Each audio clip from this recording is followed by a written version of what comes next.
Welcome po sa aking YouTube channel. Sa mga hindi pa po nagsusubscribe, please click the subscribe button po. At huwag kalimutang i-click ang notification bell para ma-update po tayo sa mga new upload videos. Ayan po, today po ay nagluluto po ako ng ginisang sitaw with kalabasa po. Ayan po. At nilagyan natin ng karne po ng manok. Ayan po. Malapit na po siyang maluto. Ayan po. Siyempre po, inuna natin ang ating manok. Sinunod natin ang ating bawang sibuyas at ang ating luya.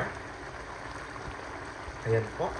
At siyempre, nilagyan din natin ng kamatis. Ayan. At nilagay ko na po ang ating mga gulay. Ayan, tinamplahan ko po siya ng patis. May kasama pong black pepper.